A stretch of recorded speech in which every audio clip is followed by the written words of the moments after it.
Hi, my name's Ryan at DangerCart on Twitter, and this is my tutorial for my NBA salary cap model that I host at roster-builder.com. I'm going to spend some time walking through how the tool works. I get asked about it on a relatively regular basis. It's a pretty complicated tool, but the salary cap is pretty complicated, and I'm trying to model as much of that as I can. What this is really just an Excel spreadsheet that's embedded in a website. If you want to download the Excel spreadsheet, you can down in this right-hand corner. There's a little icon to download it. You can actually work on it in Microsoft Excel, and it'll be the same tool. But I am showing the web version here because it's the one that more people use. A couple of notes. When you navigate to that website, rosterbuilder.com, it's going to open on this. And if you'll notice, there's a couple things here to highlight. The first is that down here at the bottom, this workbook has a couple of different sheets in it. And what it's trying to do is basically walk you through the sort of a standard glide path of the off-season that most teams are following. There's always some teams that are trying to do some more complicated things that are harder to model. The tool can handle most of those things, but it might not be the exact order that this tries to follow. But what this basically has is it shows you where your current position is for a team, and then it lets you put in some moves related to the current roster, and then to try to figure out what additions you could make to the team. And as this is going, it's calculating things like cap space, salary cap exceptions, your position related to not just the salary cap, but maybe the luxury tax if it's a tax team. And it's giving you a whole bunch of options around all different things you can do with the team. So the way it works is that all these yellow cells are where you can enter information. In yellow cells, you can have one of two types. You can have ones that have text that has to be entered. And anytime that's the case, there's a drop-down that will give you all the options you have for that particular player and in that particular class. The other one is that later on there will be some where you have to put in numbers. Those don't have drop-downs. It's dollar amounts generally. And so basically, if you have a drop-down, some text has to go in there that it can interpret, and if not, there's going to be some number that has to go in, like I said, usually a salary. Some other things is that up here at the top, it will tell you the last time that I updated rosters or logic. It's today, currently April 25th. I just did it before starting this. I try to keep it up to date in the off season when it's the most usable. In the season, there are still some times that you may want to see how things would work out, especially maybe around the trade deadline or something like that. But I tend to fall behind on updating. In the off season, I try to keep up as best I can with that. And then, just a couple other things to note here. The salary cap, it's only April right now. This is for 2017-18, so right now we're dealing with a projection of $101 million. Once we know the exact salary cap, it gets locked in, but you can play around with this if you want to see how a $103 million cap would work differently. You can enter that in here.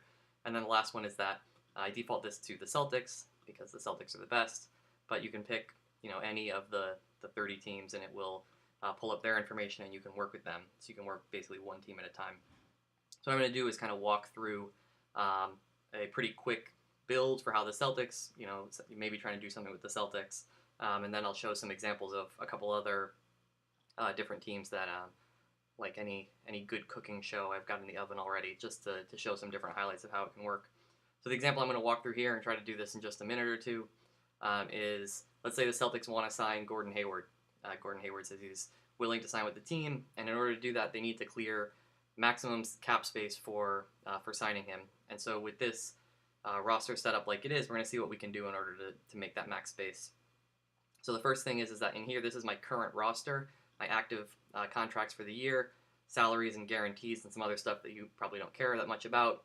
But I know that I'm going to have to clear space, and Tyler Zeller is a nice guy, but we're going to have to waive him. Oh, it's going to tell me that I waited too long. That's just the embed saying that. But I'm going to have to waive him, and let's say I'm going to waive Jordan Mickey because I know I'm going to have a roster crunch, and we were lucky and we won the lottery, and we have the first pick. So I'm going to sign him. And the 37th pick, you can see the drop-downs are smart. It knows that this is a second-round pick, so it has some different options on what I could possibly do with them. But I'm just going to sign him. And then with these other picks, I'm going to stash these on these new two-way contracts down here. So again, it's giving me options on different things that I can do with different players. And then I'm going to look at my free agents. And one thing to note is that the workbook is smart in that if you leave something blank, it has a default action. So the default action for a player on the current roster is to do nothing. I don't have to come in here and tell it I want to retain it. I can, but I don't have to say retain them. it's smart enough to just say, oh, this is a blank. Over here with free agents, you can actually set what you want the default to be. So right now it's setting to renouncing anybody who's blank. It says renounce all blank free agents. Yes, so right now it's saying I'm going to renounce all these guys. It's trying to move for maximum cap space. If you have a team that's already over the salary cap, you may want to say no on this and work things out as an over the cap team. But I'm saying yes because it's the Celtics and we're trying to get maximum cap space. While I'm doing this, I want to keep Kelly Olynyk. I want to see if I can find a way to keep Kelly Olynyk. So I'm going to pick re-sign for him. And then I have my two rookies, Yabusele and Zizic. And again, it's smart. It knows that these are rookies, so I have different options. I'm going to assign them to rookie deals. I'm trying to figure out if I can get to max cap space. And so this is my starting position. Once I do that, I click on step 2, moves. And now things have populated over into this sheet. If I don't make these selections, then this area will be blank. But because I selected that I wanted to re-sign these players, they now show up over here. And I'm just going to make up numbers. Don't get mad about how much I put in here. The number isn't super relevant. But it is, again, it's smart. If I put in a number over Kelly Olynyk's cap hold, it will know that if I'm trying to sign a free agent, that I'm going to wait and sign Olynyk after that free agent. I'm going to put in his number now, but it doesn't count him for that $12 million now. It counts him for his cap hold. If I put in $5 million and that's below his cap hold, it'll say, oh, you want to do that first. It's always trying to figure out what the maximum cap space you can create is. Now, that's not always what a team would want to do. There are instances where a team might want to do things in a different order and stay above the cap intentionally. But the model, it's an Excel spreadsheet. I can only do so much with the formulas. So what it does is it defaults to trying to create maximum cap space when it has to make a decision about what to do. For my two rookies, I'm limited in how much I can sign them for. They're going on rookie scale. So I'm going to put in their rookie scale amounts.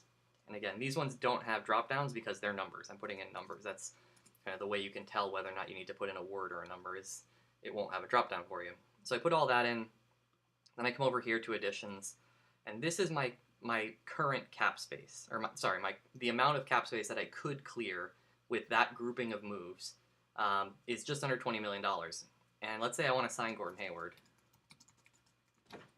And this is going to try to figure out what I can potentially sign him for. It's not always 100% accurate. Years of service can be a little hard to calculate for some players.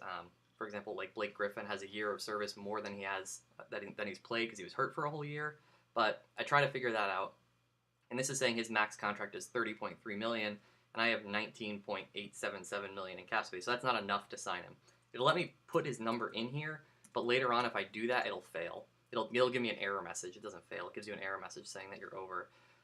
So I don't have enough here. I need to find a way to make another, $10 or $11 million in cap space.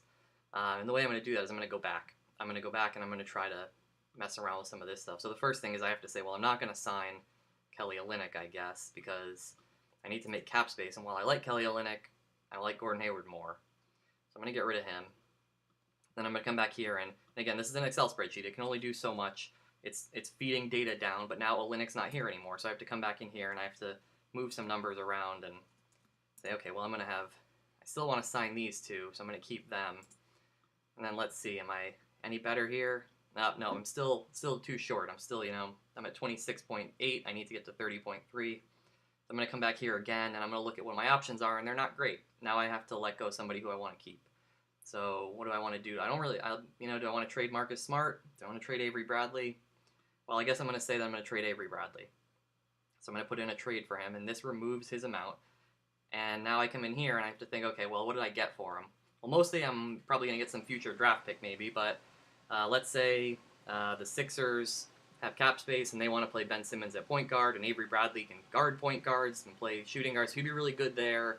And while I hate trading him to the Sixers and in conference, let's just say we're going to trade him there, and I'm going to trade him for, I want a cheap center who doesn't cost that much. So maybe we can get Richaun Holmes for him and some sort of, future draft pick maybe. And again here, it's looking for his salary, and it has it here, but you still have to type it in for trades because maybe he has a trade kicker that I don't know about, or maybe I just can't find his name and you type something wrong and whatever. But you can put in their salary here, and it adds his salary. And now when I come over here, it's calculating and updating, and now I have $34 million in cap space. So now I have enough to sign Hayward, so that's great. I actually have $4.6 million to play with, but I don't really have anything in here that covers me for $4.6 million. James Young doesn't really do it for me at this point, so I have this space left over. And, I can do something with this. I'm not sure what exactly. you can play around with it. That's the whole point, is to play around with it. But I do have to come over here and sign my draft picks. And so I want to sign, this is Markel Fultz, and I'm going to sign him for 20% more than his slot salary. That's the most I can sign him for.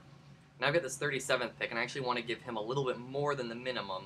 So if you watch this 34 million number over here, let's say I give him $1 million. That's over the minimum. So again, the model is smart enough to know that if I'm going to do that, I'm going to have cap space to do it. And so when I do that, my available number gets knocked down a little bit. If I put in the minimum, if I put in 815, 615, it now knows, oh, I can sign that guy with a minimum exception. I don't need to give him $1 million and sign him out of cap space. So this number goes all the way back up to the full cap space that I cleared. It's not just adding, $185,000. It's always working to create as much cap space as it can. So in this case, I've got 3.65 million left, and maybe I'm going to use, I want to sign Abdel Nader. I'm going to give a little bit extra to him as well. I'm going to do that, and then I've got the room exception down here. It's calculated that I went under the salary cap. So by going under the salary cap, I lose the mid-level, I lose the mini mid-level, I don't get the biannual, I have just this room exception.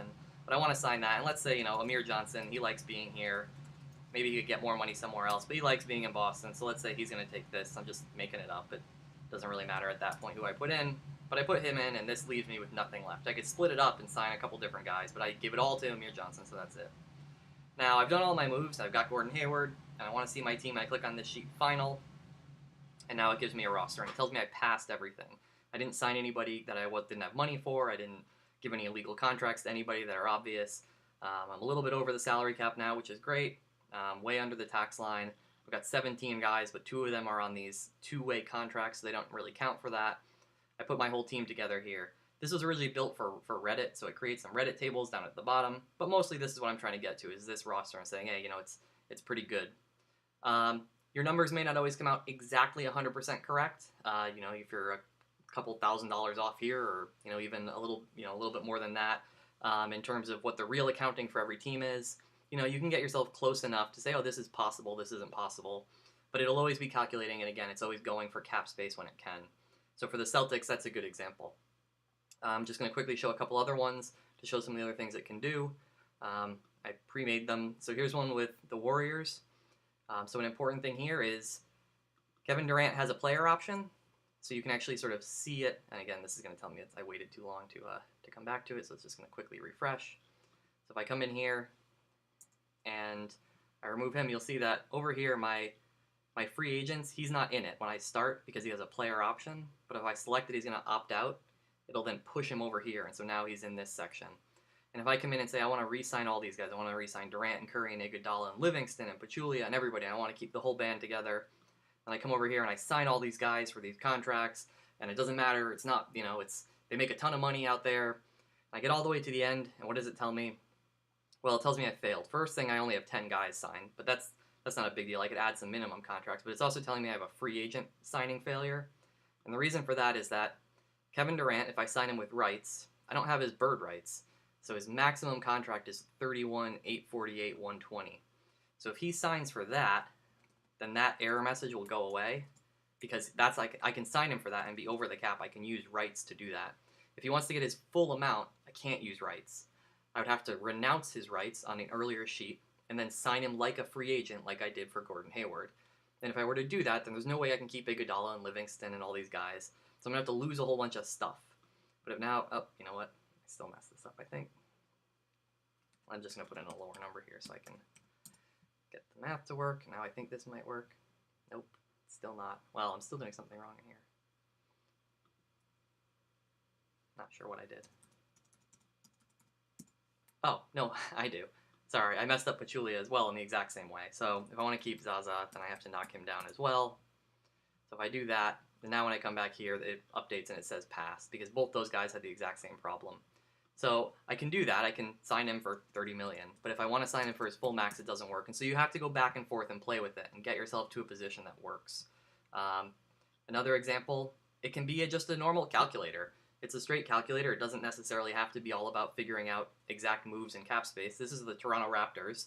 The Raptors have a team that's pretty well capped out. But let's say you want to figure out what could you do to keep them under the luxury tax, or keep their luxury tax bill, relatively in check. Um, and so I set this up and I said, all right, well, Kyle Lowry's going to opt out and I'm going to re-sign him. And let's say maybe I'm going to waive Van Vliet because I want to clear his, I don't want to pay, luxury tax on him, but I want to keep Ibaka and Lowry. Patrick Patterson, he's going to sign somewhere else. I have to make some sacrifices. I'm going to try to keep Tucker. I'm going to sign my draft pick. I'm going to do all this stuff. But, I come over here, and if I actually want to sign these guys, then I'm just going to kind of put in numbers. Say Ibaka gets 20, and Lowry gets full boat. He gets, his super max, and Tucker gets, I don't know, 10 million. Maybe not. Let's say 8 million just to make some numbers in here. Jump over. I'm going to sign my draft pick. And again, really all I'm trying to use this for is to be a calculator. I'm over the salary cap, so it tells me all I have for free agents is the minimum. It comes down here and it's telling me I can use the mini mid-level. But basically right now I'm I'm 22 million over the tax line, which is a $53 million tax bill. So this team, if I put this together, it's going to cost almost $200 million. So again, it's just being a calculator at this point. If I want to change this up and say, you know what, well, the way I get around that is I'm not going to get rid of Van Vliet. I'm actually going to get rid of Corey Joseph. I'm going to trade him away for nothing. And I can't keep Tucker. I'm going to get rid of him. I'm just going to get rid of his rights. Well, so now I'm down to, well, now my team only costs $140 million. So I cut $50 million off the cost of the team basically by getting rid of Corey Joseph and PJ Tucker and keeping Fred Van Vliet. So again, it's just a calculator in this case, but it's good for that. And then the last thing is trying to figure out exceptions. This is the Milwaukee Bucks. So in this case, I have Greg Monroe opting out and re-signing. I'm re-signing Tony Snell. I've decided to stretch Spencer Hawes. He was supposed to make $6 million. He has a player option. Pretend that he picked it up and said, hey, I want that money. And we say, well, that's great, but we don't want Spencer Hawes. And so we're going to stretch him. We're going to sign our draft pick. I come over here with Hawes, and I actually have to put in how I want to stretch him. It says, okay, that's his amount. This only knows 1 year of contract, so maybe he'd have another year that I have to put in his full total contract, but I put in his stretch amount. It comes over here and calculates what that means in terms of dead money for the stretch. I sign Greg Monroe and Tony Snell. And then the important thing is I come over here, and when I get to this part, this team is sitting right between exception amounts. It's just under the luxury tax at this point, and so it can't figure out whether or not you want to use the mid-level or the mini mid-level. As soon as I enter some information into one of these, it'll understand what you want to do, but right now it's basically giving me options. But it's giving me options because I haven't filled all my information in, actually. If I come in here and I add a little bit, and I say I want to sign my first-round draft pick, well, now it knows, oh, okay, it figured it out. It figured out that you're too close to the luxury tax now. You don't have the full mid-level. Your best option here is to use the mini mid-level. And so if I want to do that, I want to use the mini mid-level, I could fill that in and basically run out my team. And you can see here the reason for that is that I'm 4.8 million under the apron. And if you use the mid-level, you can't cross the apron. So again, it's figuring out live what you want to do. If I were to put somebody in here, say I want to sign them for $8 million, it's going to mess itself up. It's going to say, you don't have that money. It's going to clear out all your other exceptions, and then when you come over here, all this stuff fails. The mid-level fails, the room fails, the hard cap fails. I failed all this stuff, so it's telling me that there's all these problems. So that's pretty much what it does. It's a calculator. It's figuring out the salary cap. It's making nice tables for you. It lets you play, jump back and forth, and different things you can do with it. It's got all 30 teams in it. And again, it's at roster-builder.com. It's my NBA salary cap thing. Again, I'm on Twitter at DangerCart. So if you have any questions, you can reach out to me there. But that's basically my tutorial on how to use my NBA salary cap model. So if you have any feedback, let me know. Otherwise, enjoy playing around with it. Thanks.